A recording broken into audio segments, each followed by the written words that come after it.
Mesdames, Messieurs, bonsoir. Bienvenue au Conseil municipal de Passy pour cette nouvelle séance. On va commencer par les questions du public avant de dérouler l'ordre du jour. Alors, est-ce qu'il y a des questions dans le public? Si.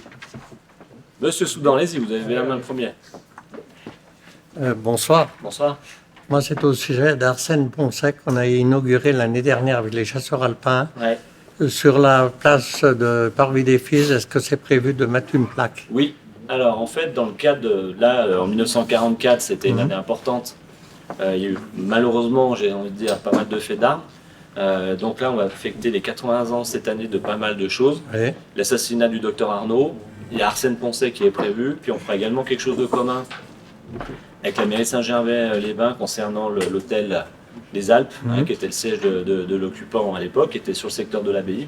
Donc on les a rencontrés avec Delphine Chatrian là, il y a 2 semaines, et on fera une opération commune. Donc l'idée, c'est qu'on puisse installer des totems un peu explicatifs, que ça soit un peu plus visible que ce qu'il y a aujourd'hui, mais c'est sûr. Voilà. Arsène Poncet, ce qu'on avait fait il y a 2 ans, c'était provisoire, Provisoire. et le but, c'est d'avoir quelque chose de plus explicatif. Voilà. Merci. De rien. Est-ce qu'il y a d'autres questions? Monsieur Boissard. Personne d'autre.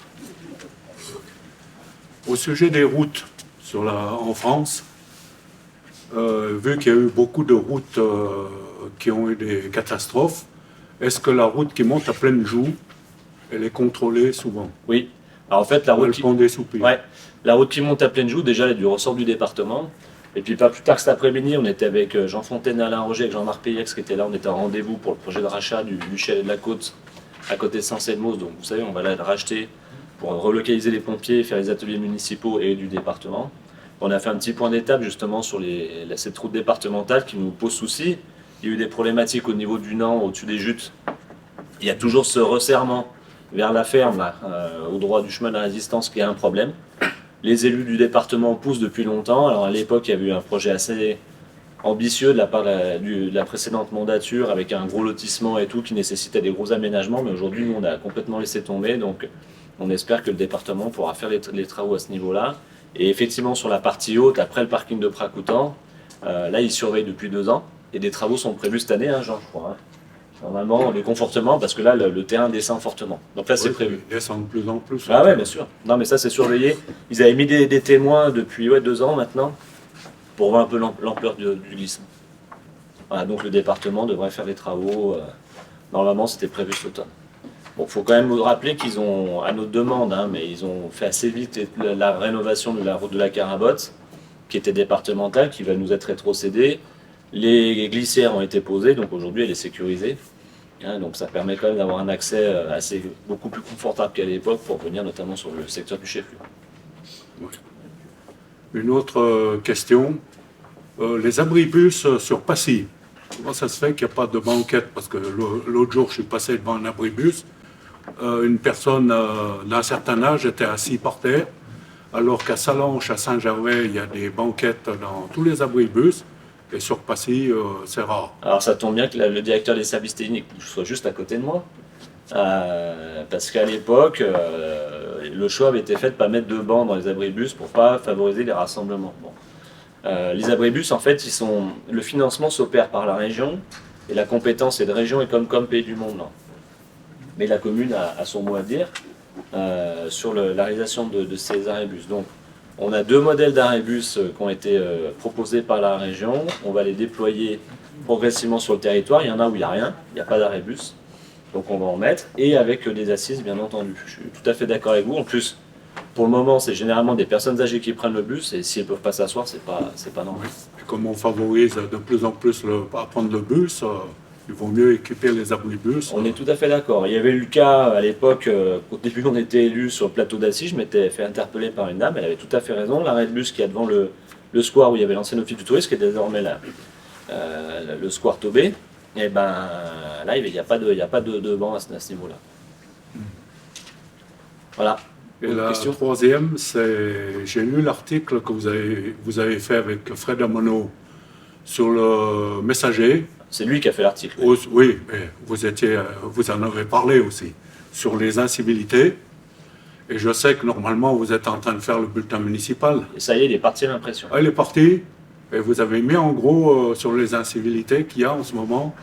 C'est pas la peine de venir cet été où il y a un gamin au lac de Passy, il va s'ouvrir le pied avec tous les tessons de bouteilles qui se traînent dans le lac, comme vous avez mis sur le messager. Alors, dans le messager, bon, le correspondant, il a pris des bribes d'intervention au conseil municipal. Il ne m'a pas interpellé, il m'a pas appelé spécifiquement pour ce reportage-là. Après, sur les incivilités, dans chaque magazine, j'ai demandé à ce qu'on ait une page qui retrace un peu les dernières incivilités qui avaient été constatées sur la commune. Donc vous verrez, il y a quelque chose, notamment avec les chiens. Notamment, on réexplique les règles pour les chiens au lac. Parce que quand on explique aux gens devant les panneaux, c'est toujours compliqué. Mais il faut que les gens se mettent en tête que l'interdiction des chiens sur la plage, sur la pelouse et en bordure, c'est toute l'année. Et qui sont tolérés sur la partie haute.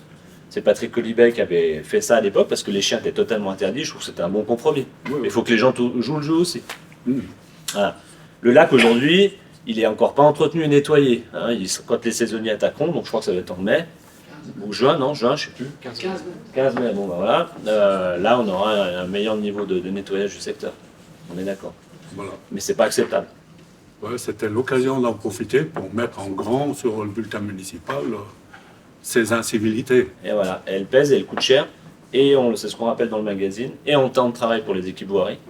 Aujourd'hui, c'est 2 agents qui tournent quasiment en permanence sur le secteur de Passy, en temps de travail qui pourrait être consacré à plein d'autres choses sur la voirie. Voilà. Merci. Est-ce qu'il y a d'autres questions? Non? C'est bon? Merci.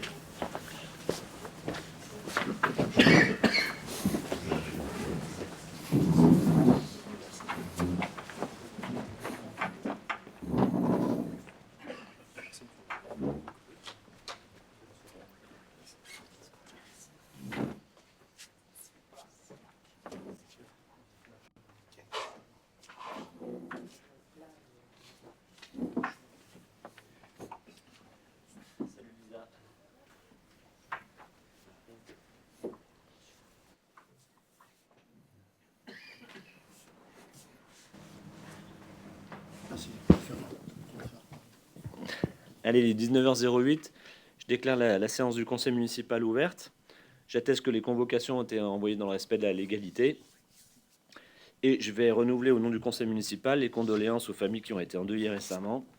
Il y a eu, je précise, il y a eu une erreur au niveau de l'état civil dans le dernier conseil. On avait annoncé Madame Micheline Lenotte, qui était annoncée comme une naissance, et c'était malheureusement un décès lors du dernier conseil municipal. Donc veuillez nous en excuser.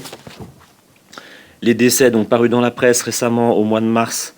Donc Monsieur Michel Peloux, le grand-père de Delphine, qui nous a quittés, fondateur avec plusieurs personnes de l'usine à l'époque de ce qu'était l'aide familiale, c'était ça, et qui est devenu l'ADMR, qui a été président pendant longtemps, qu'on connaît aujourd'hui tous sous le nom de l'ADMR. Donc quelqu'un qui était vraiment engagé auprès des habitants de Passy et qui était très apprécié et qui laissera une trace, en tout cas de par cette action. Également le décès de Lionel Chaudeur, de Suzanne Cerreto Castigliano, de Jacqueline Auvren et Muyaler, et Madame Lenotte que j'ai citée tout à l'heure. Donc on n'a pas une naissance là sur ce mois-ci. C'est...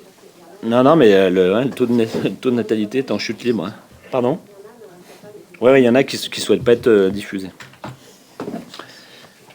Alors, je vais procéder à l'appel des élus. Donc Christelle Rébet, présent. Jean Fontaine, présent. Annette Bordon, Alain Roger, présent. Belguine Sétine, Jean-Yves Demelin, présent. Delphine Chatrian, Clément Valentin absent de ne pouvoir à Bruno Valentin, Vanessa Tournier qui va nous rejoindre, donc qui est absente, notée absente pour le moment, André Timjo, présent. Jean-Pierre Morin, présent. Rémi Klein, Aurélie Lenavenant, Maurice Azzo, Céline Sicoli donne pouvoir à Christelle Rébet, Gaël Armand qui est absent donne pouvoir à Omer, Anne-Marie Fontaine, Patrick Amadei qui a quitté son chantier, Véronique Bizet, Ludovic Pichon, Liane Duval, Taoufik Douce absent excusé donne pouvoir à Alain Roger, Ludwig Bianchine, il est absent, pas de pouvoir, René Trachet-Giquel qui est revenu, terminus du décalage horaire, oui bien.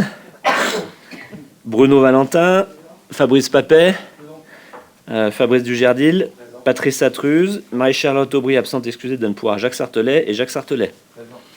Le secrétariat incombe à Jean Fontaine. C'est notre secrétaire multifonction comme mairie.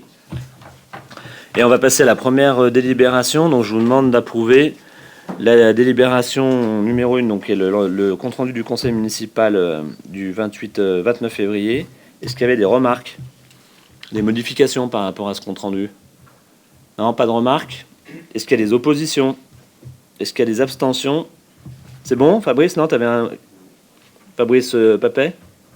T'avais une remarque? Avais-tu une remarque par rapport au compte-rendu précédent? Non, j'ai cru que tu voulais prendre la parole. Donc pas d'opposition, pas d'abstention, votez à l'unanimité, je vous remercie.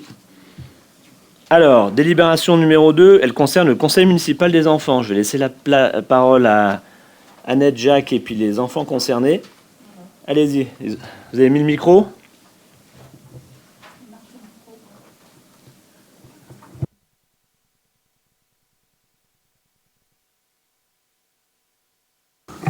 Voilà. Heureusement qu'ils sont là pour m'ouvrir le micro.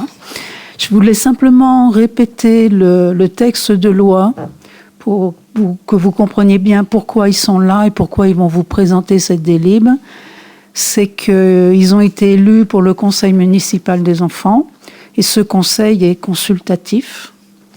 Donc ces délibérations doivent être approuvées par délibération du conseil municipal.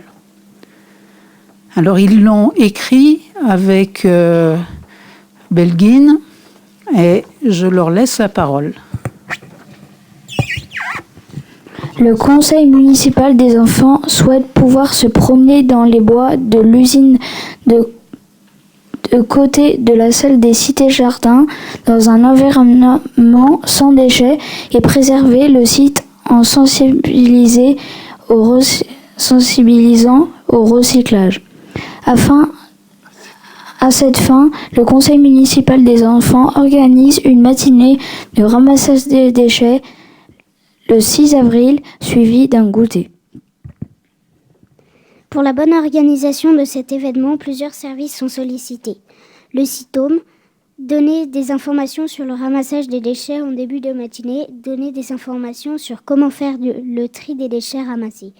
Les services de la commune, le service infrastructure, travaux et environnement pour le prêt de matériel, d'outils, de mise à disposition d'un véhicule, mobiliser du personnel pour ramasser et transporter les déchets à la déchetterie, le service communication pour la création de différents supports de communication, affiches, invitations, informations sur les panneaux lumineux. Alors, on peut peut-être vous montrer l'affiche. Il a l'affiche Godefroy pour la projeter, non? Ah, on aurait dû la passer. Ouais. Donc c'est... Baisse. Top. C'est le langage des signes. 19h15, on note l'arrivée de Vanessa Tournier. Voilà. Non mais je suis obligé de le faire, c'est pas pour me moquer de toi.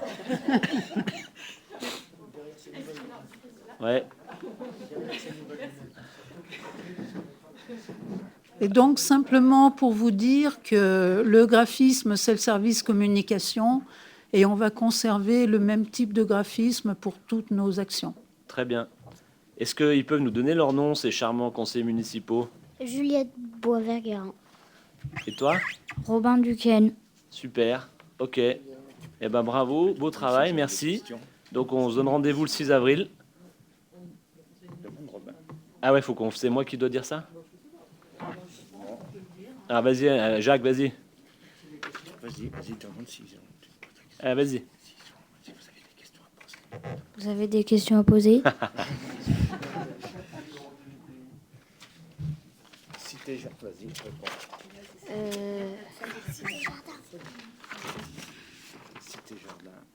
Cité des Jardins. C'est À 9h15. À Ched. Et c'est quelle école qui l'organise? Enfin, vous êtes les représentants de quelle école plus précisément? Ched-le-Haut. Ched-le-Haut. D'accord. Tous les deux? Oui. Hein? Super. Est-ce qu'il y a d'autres questions? Non? Puis j'ajouterais quand même qu'ils ont fait toute leur campagne tous les deux sur ce problème des déchets un peu partout. D'accord. Parce qu'avec l'école, ils y vont dans ce coin-là et ils trouvent que c'est sale. Eh ben, c'est une bonne première action. C'est du concret.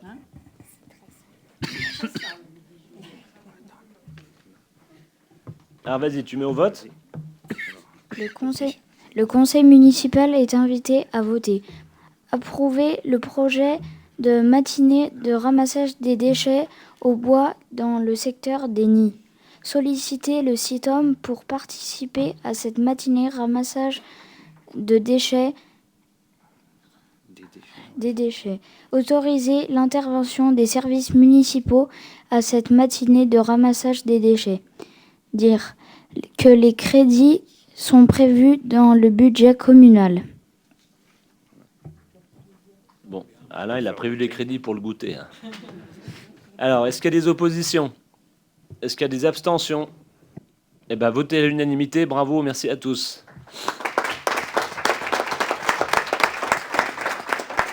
Ah, c'était la première délibération du conseil municipal des enfants. Il y en aura d'autres, j'espère. Ah bah en plus.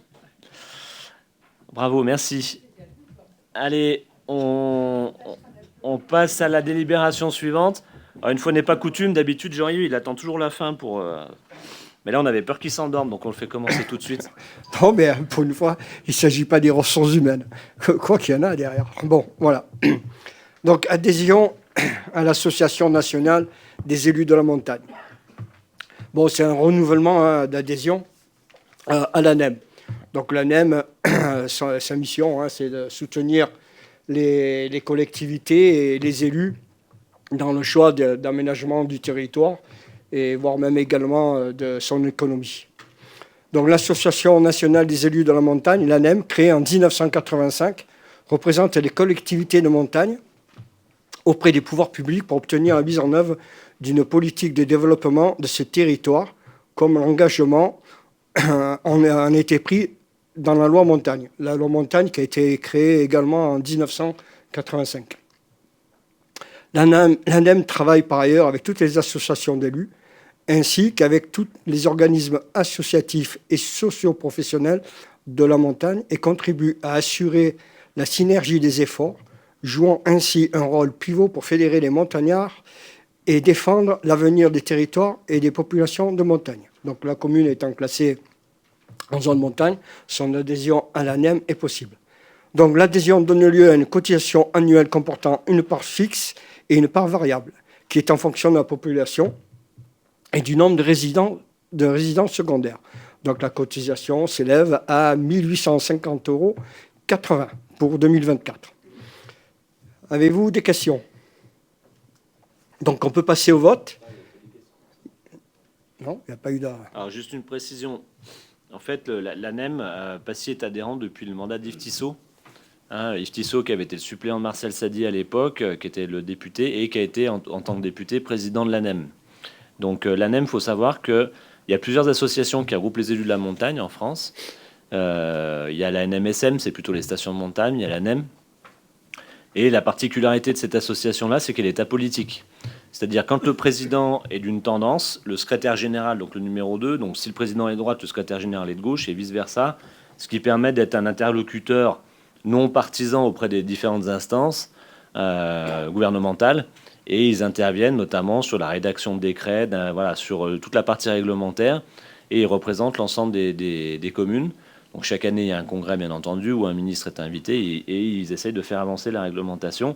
Nous, il faut qu'on s'en sert davantage, je pense, en termes réglementaires sur certaines problématiques. Parce qu'ils sont... L'aide juridique. Voilà, il y a une aide juridique, ils peuvent nous répondre. Donc c'est vrai qu'il faut pas hésiter à les activer. Voilà. OK. Y a-t-il d'autres questions? Donc on peut passer au vote. Y a-t-il des contre?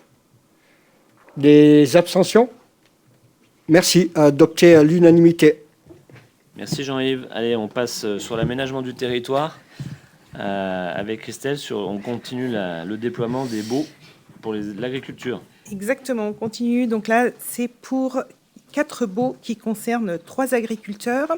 Donc la première délibération concerne le GAEC Ferme Chalamel-Fillon à Domancy. Donc, pour des parcelles communales qui sont situées sur les îles sud-est, donc c'est dans la plaine du Mont-Blanc. Donc, c'est 2 parcelles, P603 et P604, pour une surface totale de 9 855 m². Donc, c'est comme celui qu'on a passé la dernière fois. C'est un bail de 9 ans, renouvelable 9 ans. Pour le loyer, on est sur la même base, à 108,65 € l'hectare, donc ce qui fait un loyer annuel de 107,07 € pour ces parcelles. Est-ce que vous avez des questions concernant ce bail? Non. Donc, on va passer au vote. Est-ce qu'il y a des contre, des abstentions? À l'unanimité, merci. On poursuit. Deuxième concerne la GAEC, la ferme du Coteau, donc, qui est à Domancy. Donc, cette fois-ci, les 6 parcelles communales se situent donc, au lieu-dit les îles Nord. Donc, c'est toujours dans la plaine du Mont-Blanc. Ça concerne 2 parcelles, P1197 et P1133, pour une surface totale de 535 m². Donc là, on a un loyer annuel de 15 €. Donc le loyer, cette fois-ci, n'est pas annexé sur le prix de 108,65 € parce qu'on est sur des parcelles de toute petite contenance et donc on peut ne pas suivre l'arrêté préfectoral. Et avec Alain, nous avons décidé que 15 €, c'était le minimum pour un loyer, en fait. Donc, on propose cette location à 15 € annuelle qui sera revalorisée, bien sûr, chaque année en fonction de l'indice du fermage. Est-ce qu'il y a des questions? Donc, on va passer au vote. Donc, est-ce qu'il y a des contre, des abstentions? À l'unanimité, merci. Et les 2 baux suivants, donc, qui concernent la même délibération, concernent la SCEA, les 3 terres. Donc là, c'est l'ancienne chèvrerie, en fait. Donc, il y a 2 baux parce qu'on a séparé, on a essayé de faire des îlots un peu. Donc, il y a la départementale entre les deux, ce qui permettra, si jamais un jour, ils décident de dénoncer un bail, que le deuxième puisse continuer à courir. Donc, il y a un bail qui concerne les parcelles qui sont situées Vernet-de-Joux et les Chavannes. Donc, c'est, si on regarde le coteau, on a Joux et c'est un petit peu sur la droite de Joux. Donc, c'est pour les parcelles C... Pardon ? La rive gauche du Lambordon, me dit Jean, très bien. Oui. Donc, c'est les parcelles C724, 725, 727, 773, 761, 760 et 762. Donc, pour 5 193,50 m². Donc, un loyer annuel de 50,79 €. Et l'autre bail concerne les parcelles qui sont situées Plaine Pézière et les Combes. Donc, ça, c'est les parcelles qui sont plutôt situées autour de l'exploitation. Donc, il y en a 7. Donc, c'est 440, 458, 626, 637, 784, 786 et 867 pour une superficie de 5 894 m², donc un loyer annuel de 57,64 €. Donc là, on a sur ce bail, c'est un bail à ferme avec des clauses environnementales. On a une société qui est en conversion bio, en fait, et qui accepte de suivre en fait des clauses environnementales qui sont définies par le CEREMA. Donc, c'est ne pas utiliser des produits phytosanitaires qui ne sont pas autorisés par le cahier des charges agriculture biologique, de maintenir un couvert végétal permanent. Ils font des cultures aussi, pommes de terre, cucurbitacées. Donc, le but, c'est qu'entre 2 cultures, il y ait forcément une couverture végétale. Donc, normalement, c'est ce qu'on appelle de l'engrais vert. Donc, ils vont ressemer de la prairie qu'ils fauchent avant de replanter, ce qui permet d'avoir un engrais naturel, en fait. Donc, ça permet de limiter l'érosion des sols. Et la 3e clause environnementale, donc, c'est de maintenir tous les éléments d'origine anthropique, donc tout ce qui va être haies, murets, bosquets, les arbres qui sont sur les terrains devront être entretenus. Donc, on conçoit à ce moment-là de faire une diminution de 10% sur le montant du loyer. Donc, est-ce que vous avez des questions concernant ces 2 baux ? Donc, on va les mettre au vote. Est-ce qu'il y a des contre, des abstentions? Donc, à l'unanimité, merci. Merci Christelle. Alors, délibération suivante, là pourtant, oui, c'est bien écrit Jean-Yves de Melun sur la 7. Ouais, elle est facile, c'est là. Donc, c'est l'histoire du déplacement du chemin qu'on a souhaité recaler au niveau de la mer, au plateau. Donc, il s'agit en fait d'un échange de parcelles entre Monsieur Creuset et Madame Vasilovska et la commune de Passy pour. Donc, il y a une de nos parcelles était sur leur terrain en fait, en plein milieu. Et le sentier plus naturel pour pouvoir emprunter le sentier mer haut pour arriver au jardin des cimes, on est d'accord. Il y avait un tracé un peu naturel et il était sur leur parcelle, donc on procède à un échange.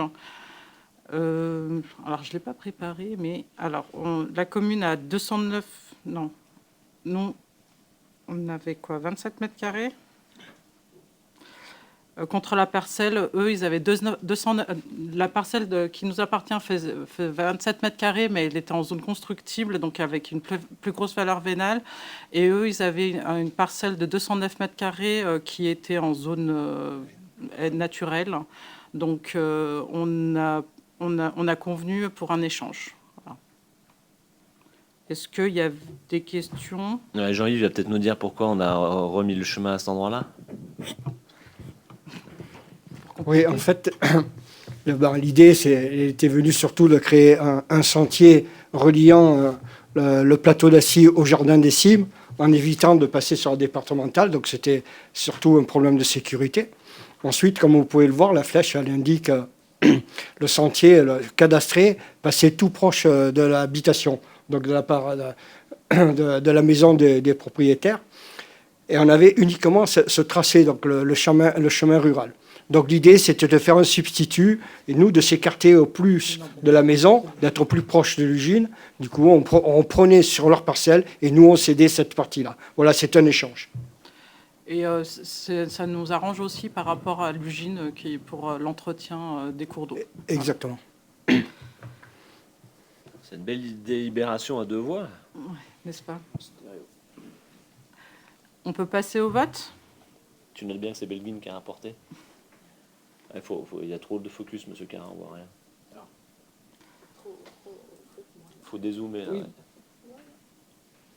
Alors, est-ce qu'il y a des contre ? Des abstentions ? Votez à l'unanimité, merci. Allez, on redonne la parole à Christelle Rébert. On passe sur la zone d'accélération des énergies renouvelables. C'est la nouvelle loi qui a été promulguée l'année dernière, qui nous donne la possibilité de définir certaines zones sur la commune pour favoriser ce déploiement des énergies chez les privés, aussi bien que dans le public d'ailleurs. Très bien, je vais essayer d'être claire et synthétique.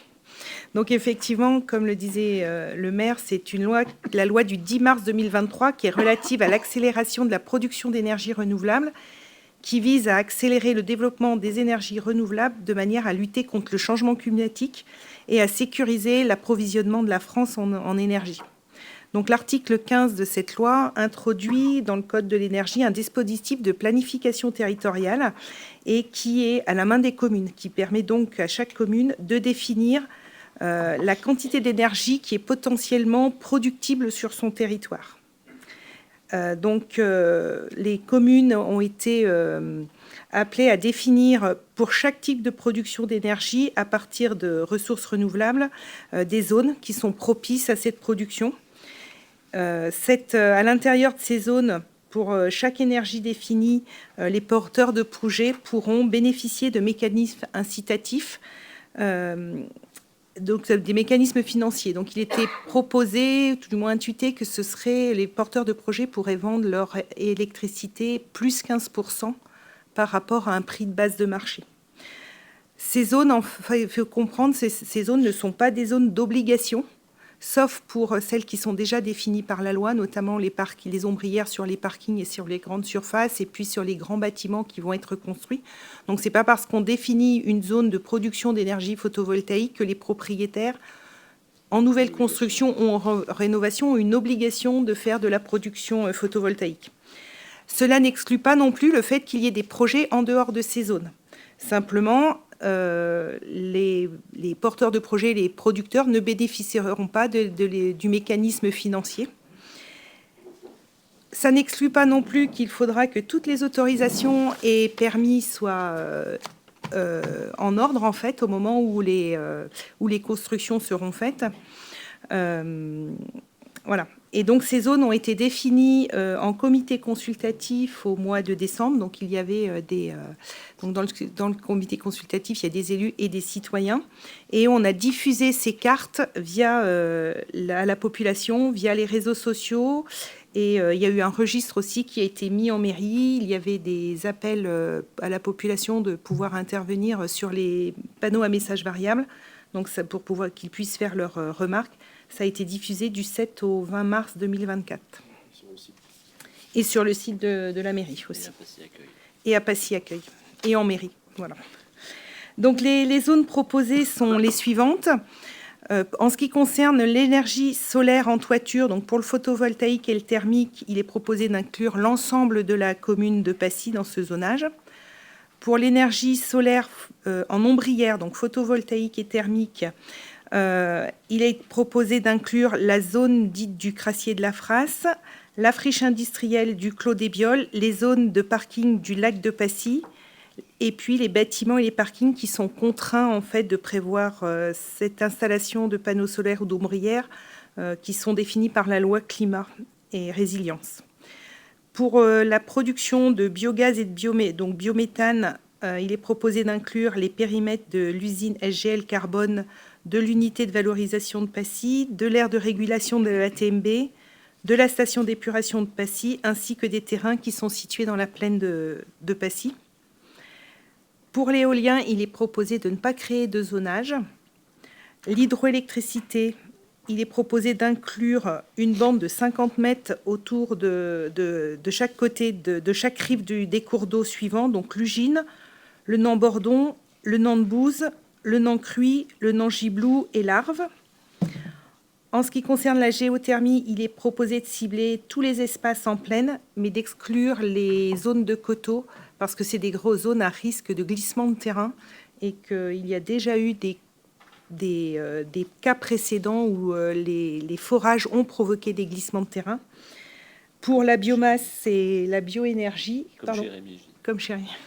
Pour la biomasse et la bioénergie, il est proposé d'inclure donc l'ensemble des zones urbanisées, donc pour pouvoir permettre le déploiement de réseaux de chaleur.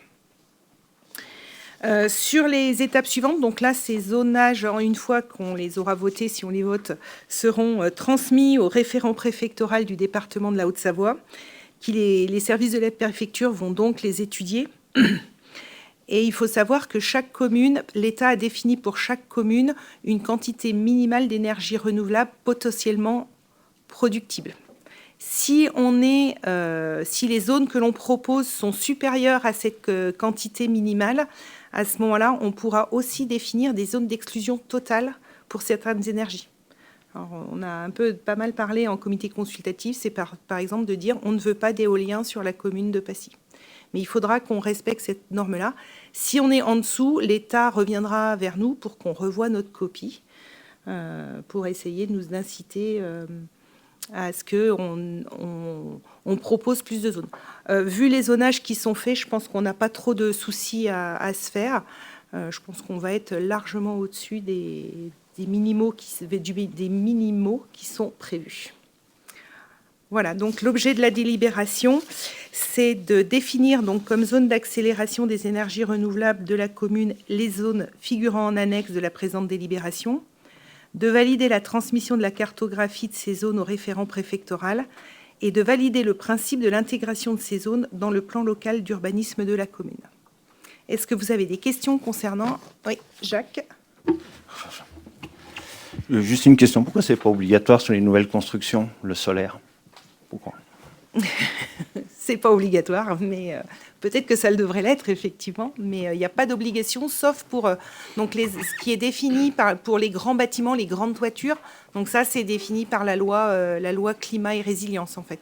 Donc il y a certaines constructions, notamment sur les industries, où il y a des obligations désormais. Voilà, mais... Alors, il y a des pays, en Suisse, c'est le cas, dans certains cantons, où il y a une obligation d'avoir un certain seuil d'énergie renouvelable dans toute nouvelle construction. Bon, il faut savoir que là-bas, c'est extrêmement compliqué de construire. De se rendre propriétaire, c'est très très cher, c'est très compliqué. Bon, on y reviendra. Je pense qu'à terme, la réglementation va évoluer. Le PLU, aujourd'hui, ne dispose pas mesures. Hein, on n'a pas mis de mesures. Il y a quelque chose d'assez transversal dans le PLU sur les énergies renouvelables de mémoire, mais ça fera, à mon avis, l'objet, quand on sera en révision dans quelques années, on pourra peut-être préciser ce domaine-là. Mais on y viendra, c'est clair, hein, t'as raison. Je pense que là, c'est des mesures incitatives avant d'arriver aux mesures obligatoires. C'est comme ça que ça finit avec la loi, en général. D'autres questions ? Fabrice ? C'était pas une question. Je regrette que vous ayez gardé les ombrières sur le parking du lac de Passy. D'accord. Alors déjà, elles ne sont pas faites. Voilà. De toute façon, là, par contre, on risque d'avoir une obligation en ce qui concerne la loi climat et résilience, vu la superficie des parkings. Après, la loi, elle s'applique aux nouvelles créations, hein, pas à l'existant. Mais bon. Mais l'existant, ça va arriver de toute façon. Petit à petit, il y a des dates, aussi. mais je pense qu'on doit être sur la surface. On va être dans l'obligation de les faire. Aujourd'hui, les panneaux solaires ont quand même bien évolué parce qu'il y en a qui ont été faits sur la commune de Combloux notamment. Voilà, la surface est noire, c'est assez homogène, c'est pas quelque chose de trop brillant. De toute façon, faut s'y résoudre, hein, c'est l'avenir. Donc, bon, si on peut à la fois créer de l'énergie renouvelable et en plus améliorer le confort des utilisateurs, parce que c'est quand même jamais bien agréable de monter dans un four quand on monte dans sa voiture, je pense qu'on coche quand même toutes les cases. Est-ce qu'il y a d'autres questions, d'autres remarques ? Non, donc on va passer au vote. Est-ce qu'il y a des contre, des abstentions ? Une abstention, donc Fabrice Dujardil. Et oui, non, t'es tout seul. Très bien. Eh bien, merci. Votez à l'unanimité. Merci Christelle. C'est un dossier, il faut préciser qu'on travaille avec la Comcom Pays du Mont-Blanc à l'échelle des 10 communes, hein, qui a été le référent par rapport à ça. Alors André, on reste un peu dans le domaine de l'habitat. Alors, cession de la parcelle communale cadastrée, section D 4423, à la société Racine Carrée. Il s'agit d'un projet porté par un membre de la pépinière d'entreprise PEPS, créée par la commune. À cette occasion, je rappelle que PEPS, parce qu'on m'a posé plusieurs fois la question, pourquoi cette pépinière s'appelle PEPS ? C'est l'acronyme de pépinière d'entreprise Passy. Donc l'objectif est de rendre accessible l'accès à la propriété de petites maisons, environ 70 mètres carrés, individuelles, éco-conçues et durables. Le prix ne doit pas dépasser celui d'un appartement de même surface dans notre commune. Et pour réaliser un lotissement témoin de 4 maisons, la commune a proposé une parcelle située aux Cités Jardins, c'est en limite des Cités Jardins côté SGL. Hein. Une parcelle située donc dans ce secteur qui a été évaluée par France Domaine à 255 000 € pour 2013 mètres carrés.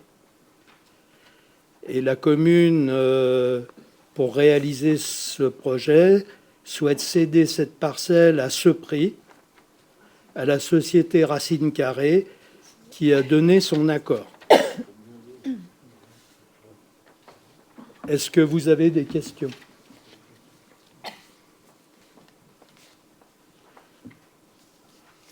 Alors, s'il n'y a pas de questions, qui est contre ? Qui s'abstient ? Donc, accordé à l'unanimité. Merci André. Alors c'est sûr que c'est un thème quand même, le logement, puis on le voit en ce moment, hein, ça se resserre de plus en plus. On voyait sur le plateau d'Acier, on avait un certain taux de vacances sur les logements aidés. Et là, c'est en train de se resserrer également sur des secteurs qui n'étaient pas forcément très privilégiés avant.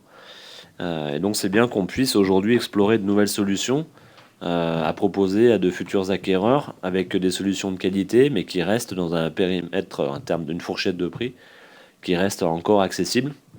Je rappelle que 55% de la population du département est éligible au plafond du logement social. Donc ça concerne beaucoup de monde.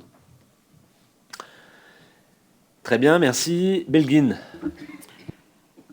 Encore moi. Alors, il s'agit de nouveau Désolée, hein, c'est d'une régularisation foncière pour l'ancien chemin de Champlan à Charavet et de parcelles sur la rue Hector Grangera. En fait, c'est un vieux dossier, n'est-ce pas, qui date de 1996, puisque qui n'avait pas été suivi des faits à l'époque. On a pris une délibération l'année dernière, en mai 2023, pour procéder à cet échange en réactualisant un petit peu la délibération pour la rendre exécutoire. Le notaire n'était pas tout à fait d'accord sur les termes, donc du coup, on est obligé de la repasser. On met des valeurs vénales au niveau des parcelles et on procède plus à un échange, mais à une cession et des acquisitions. Donc, au lieu de faire un échange de parcelles, on doit céder nos parcelles, l'ancien chemin rural, et à deux propriétaires qui ont leur propriété et leur jardin actuellement. Donc c'est un ancien chemin rural qui n'était plus du tout utilisé. Et eux, ils étaient propriétaires d'espaces publics et de voies publiques sur Hector Grangera. Et ça avait été acté en 96, on l'a repassé en 2023. Et là, pour être conforme par rapport à la législation sur les échanges par rapport au chemin rural. C'est la seule. Pourquoi on ne peut pas procéder à un échange, c'est uniquement par rapport au fait de la qualification que c'était un ancien chemin rural. On n'est pas tout à fait d'accord avec le notaire, mais bon, voilà, c'est comme ça. On repasse pour que les actes soient enfin produits et que les propriétaires, ceux qui vont acquérir les parcelles de la commune payent le soult minimum. Donc, la vente et l'acquisition pour la commune et pour les consorts Favret et Cotin d'Écruy se fera à l'euro symbolique, mais on a indiqué des valeurs au niveau des parcelles, pour des questions administratives essentiellement, et fiscales aussi, je pense. Est-ce qu'il y a des questions ? Dossier qu'on avait déjà traité. Ouais. On avait déjà précisé, ce dossier-là, il avait été complètement laissé tomber dans les oubliettes, oui, à la fois par les services de la mairie et puis des notaires, parce que tout le monde était d'accord en 96 et ça n'a jamais été concrétisé. Puis les propriétaires pensaient que n'ont c'était pas fait. été... et là, ils se sont réveillés dernièrement et on voulait conclure ce dossier. Et pour nous, c'est intéressant puisque... Comme je vous disais, les parcelles dont ils sont propriétaires sont sur le domaine public et ça permet de régulariser la situation. On passe au vote. Alors, qui est contre ? Qui s'abstient ? Vote à l'unanimité. Merci. Merci Belguine. Allez Jean, par rapport aux commandes avec le CIAN. Alors, comme régulièrement, avec le CIAN, on passe un groupement de commandes pour acheter du gaz naturel et les services qui sont dépendants. Donc, le CIAN s'est prononcé pour l'organisation de cette convention et l'a voté le 25 janvier. Donc, il est dans l'intérêt, compte tenu qu'il est dans l'intérêt de la commune d'adhérer au groupement de commandes pour bénéficier de prix intéressants pour le gaz. Nous vous demandons d'approuver cette convention et d'autoriser le maire à signer le mandat avec le CIAN. Voilà. Alors, avant les questions, je vous explique que nous, déjà, on a fait l'effort il y a 2 ans d'acheter par l'intermédiaire du CIAN, d'acheter du gaz, j'allais dire vert. Et puis, le CIAN, en parallèle, compte tenu de la crise, revoit pratiquement tous les 3 mois l'achat de gaz, de façon d'obtenir pour les collectivités qui sont dans le marché et le groupement de commandes, d'avoir les prix les plus avantageux possibles compte tenu de l'effet de crise. Voilà. Y a-t-il des questions ?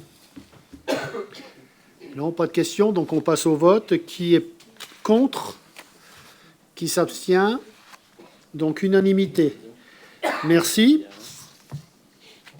Merci Jean. Ensuite, deuxième délibre sur les bornes IRVE. Deuxième délibre toujours avec le CIAN, qui est la construction d'infrastructures de recharge de véhicules électriques. Voilà, pour prendre le terme électrique et hybride rechargeable, c'est les bornes de branchement de voitures électriques qu'on a déjà sur la commune. Donc il est question de voter la participation de la commune au CIAN pour installer 2 nouvelles bornes, une au plateau devant la place, devant la maison médicale, et une devant le boulodrome à Chède, sur le parking du boulodrome à Chède. Donc la participation de la commune est de 14 649 €, je vous passe les centimes. Donc il s'agit d'approuver donc le financement et de verser la cotisation de participation au CIAN et d'engager évidemment la somme dans notre ligne budgétaire. Y a-t-il des questions? Donc qui est contre? Qui s'abstient? Unanimité. Merci. Merci Jean. On passe à la partie ressources humaines dont on parlait tout à l'heure avec Jean-Yves Scoula.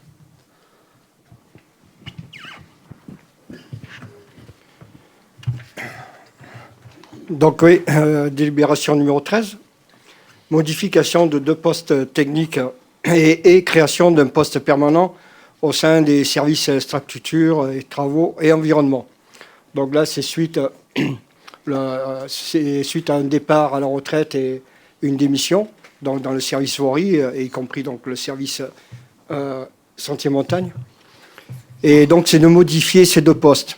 Donc, la vacance simultanée de ces 2 postes au sein des pôles voirie et sentier-montagne a la nécessité de recruter prochainement des agents pour répondre aux besoins du fonctionnement du nouveau télésiège à Plaine-Joux. Donc, c'est dans le cadre de ce fonctionnement. L'idée, plutôt que les besoins réels, c'est de remplacer ces 2 agents, forcément que ce soit voirie et espace vert, mais également avoir des saisonniers pour s'occuper, pour le fonctionnement du télésiège. Pour éviter d'avoir trop de saisonniers, donc du coup, avec l'accord des chefs de service, c'était de créer des doubles profils sur les 2 postes à remplacer. Donc l'idée, c'est de modifier le poste pour un profil double poste sentier-montagne et Plaine-Joux, donc de supprimer le poste permanent d'agent d'entretien des chemins de sentier-montagne et de créer en fait un poste permanent d'un chemin de montagne et également mise à disposition de Plaine-Joux pendant la durée d'utilisation du télésiège. Ça, c'est pour un poste. Pour le deuxième poste, c'est voirie Plaine-Joux aussi, modifié, mais c'est un agent d'exploitation de voirie, cette fois-ci, et avec également une permanence d'exploitation d'agents du télésiège pendant la saison d'été et d'hiver. Et ensuite, de créer un 3e poste, c'est une création celui-ci, donc c'est un poste permanent d'agent d'exploitation de voirie, donc pour substituer le manque de travaux en voirie lorsque les agents sont au fonctionnement du télésiège, et également avec deux saisons, été-hiver.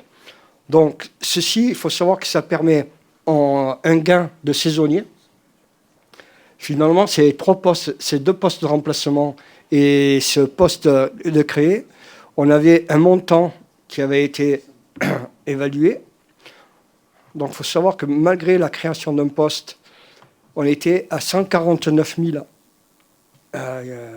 €, 850 €, si on restait sur des profils simples. En créant les profils les postes à double profil, je vais y arriver, c'est un peu compliqué, et ainsi réduire le nombre des besoins en saisonnier. On n'est plus qu'à un montant de 133 200 €.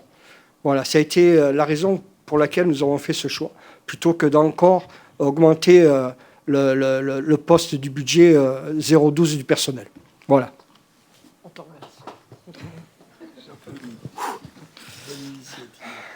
J'y suis arrivé. Avez-vous des questions? Non? Donc, vous êtes invité à voter. Y a-t-il des contre? Des abstentions? Merci. Adopté à l'unanimité. Merci Jean-Yves. Bon, c'est une bonne proposition parce que ça permet de garder de la maîtrise des agences sur place Et puis en même temps, on réduit le nombre d'emplois saisonniers également. Hein. Alors, oui, l'autre avantage également, c'est que ces agents, donc on va pérenniser les agents, du fait qu'ils vont avoir un profil, un poste permanent et donc un contrat permanent. Mais également, ces 3 agents-là vont subir des formations. Donc, ils vont acquérir des compétences de télésiège. Et de ce fait-là, plutôt que de former des saisonniers chaque année, ça va nous faire un coût aussi. Donc, également, même dans la formation, on aura un gain de coût. Voilà. Ok, merci Jean-Yves. On reste dans le domaine base de loisirs, ce coup-là, avec les maîtres nageurs. Non, c'est au sein du service des sports, pas forcément à base de loisirs. Ouais.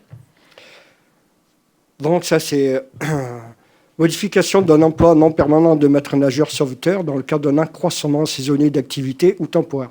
Bon, c'est déjà un poste qui existe. Et comme on a prolongé également la durée et les propositions d'activités sportives donc à la piscine, donc ce serait du 22 avril au 21 mai. Et aujourd'hui, le saisonnier, c'était du 22 janvier au 21 avril. Donc, on prolonge jusqu'au 21 mai. Voilà, c'est tout simple. Avez-vous des questions? On peut passer au vote. Y a-t-il des contre? Des abstentions? Merci. Adopté à l'unanimité. Je fais synthétique. Ah ouais, c'est bien, c'est bien. Merci Jean-Yves. Allez, on passe aux volontaires au service civique. Elle est où, Aurélie? Non, il y a la... Ah, j'en ai encore une. Bon, si ça me plaît, moi je continue. Hein.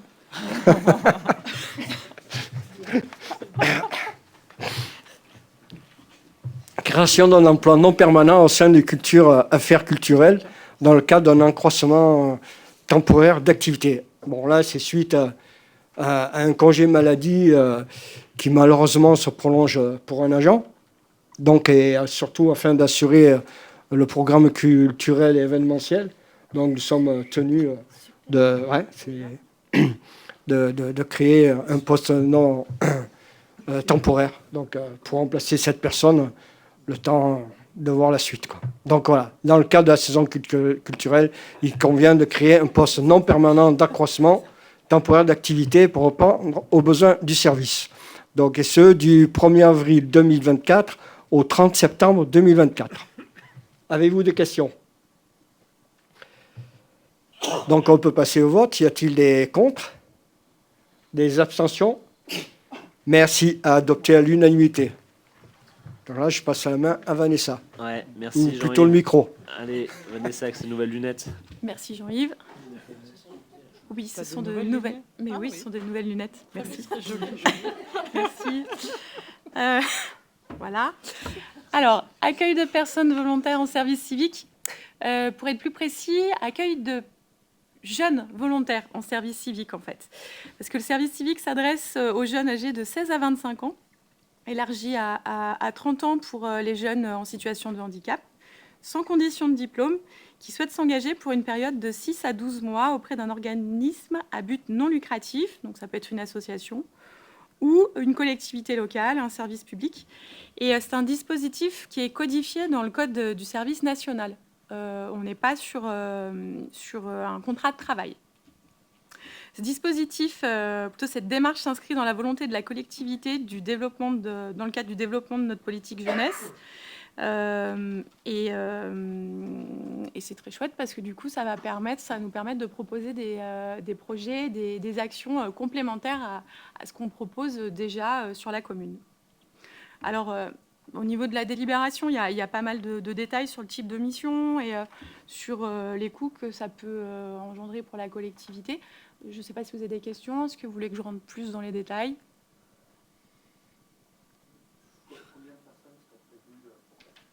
Pour Passy ? Alors, pour l'instant, on va commencer avec un service civique parce qu'on n'a encore jamais essayé sur la collectivité.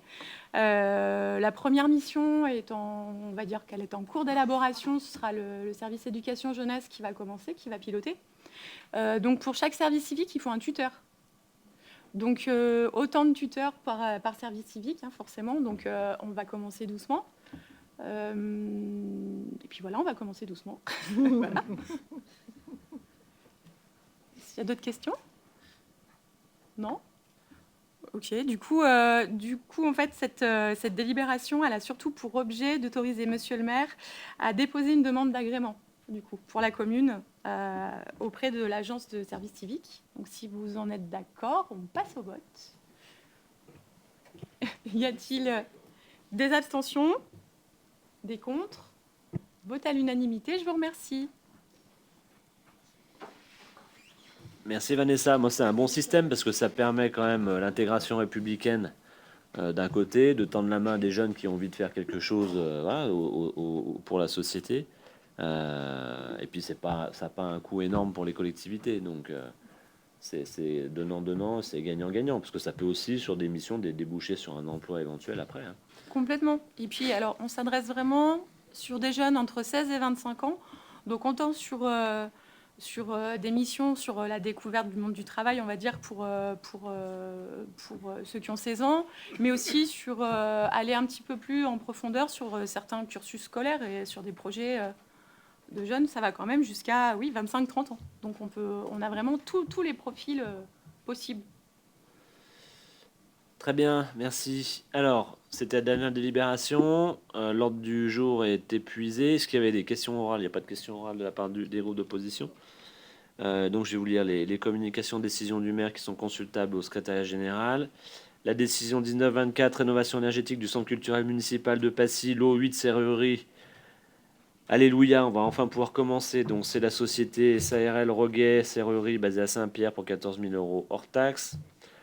Toujours dans le même poste de dépenses, les lots menuiserie extérieur bois avec l'entreprise Genévrier basée à Poisy pour un montant de 345 329 € hors taxe. Ah, c'est beaucoup plus que ce qui avait été estimé. C'est le gros lot. Ouais. Là, on a dépassé de quasiment 50% ce qui avait été estimé. On a un an de retard sur cette rénovation à cause du manque d'entreprise. Décision 22-24, convention d'occupation précaire de Madame Valérie Le Sueur pour les parcelles cadastrées, section J, je ne vais pas lire le détail, pour un montant de 74,51 €, c'est le jardin des Cimes. Décision 23-24, maîtrise d'œuvre pour l'aménagement piétonnier autour du lac Vert. Donc là, c'est l'étude qu'on va faire avec le marché conclu avec la société ADP Concepteur de Paysages à Bonneville pour un montant de 24 790 €. Donc c'est eux, hors taxe, qui vont nous aider à travailler sur le futur profil qu'on a mis au budget cette année dans le cadre du CTNS, contrat territoire espace naturel sensible avec le département. Et décision 25-24, rénovation extension de la buvette des Criques, le lot 8 plomberie, qu'on a également enfin trouvé avec la société SARL ADT basée à Maglan pour un montant de 21 554 € hors taxe. Le chantier qui avance bien, hein. Oui. Ah, je crois qu'ils sont dans l'état sur la buvette. Ils sont dans l'état. Et très bien, ouais, super. Voilà, donc on espère une livraison, on avait dit pour début juillet. Hein, j'espère que le calendrier est tenu, ça serait parfait. Et puis en termes d'urbanisme, la commune de Passy a déposé une déclaration préalable pour la construction d'un abri en bois de 18,29 m² à Chède, dans le secteur de l'aire de parapente. Vous savez, on avait déconstruit un ancien transformateur pas très esthétique en béton. Donc on a décalé, on refait l'abri, voilà, qu'il soit un peu mieux placé. Donc, il sera en bois. Donc, des déclarations préalables déposées le 7 mars 24.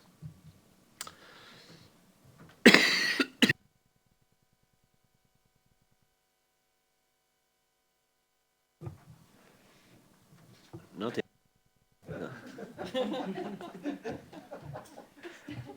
ah, ça me laisse le temps de récupérer. Donc, juste pour signaler, dans les communications, on a fait 2 réunions publiques qui étaient destinées à des quartiers. Précisément le chemin de la Rare à Chède, le long de l'Ugine, où on a fini les études, on va lancer le marché de travaux, là, d'ailleurs qui a dû déjà être lancé, hein, pour refaire l'ensemble des réseaux souterrains et puis l'ensemble de la voirie du chemin de la Rare, dans le secteur de la gendarmerie. On a une autre réunion publique cette semaine au Plagne, parce qu'on refait l'ensemble du secteur des Plagnes derrière. Hein, en termes de réseau humide, réseau sec, enfouissement, réfection de voirie avec une chaussette italienne. Ça permettra de donner un esprit vraiment hameau de montagne à ce secteur-là. Et on refait, bien entendu, le séparatif. Eau usée, eau de pluie, c'est quasiment 1 million d'euros de travaux, hein, un gros morceau qui va durer 6 mois.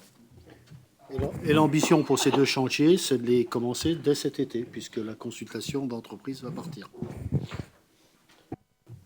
Voilà. Eh bien, écoutez, c'est pile 20h. Je vous remercie pour votre attention. Et puis, je déclare la séance donc close. Et puis, je vous invite à vous rapprocher du bar pour le verre de l'amitié. Bonne soirée.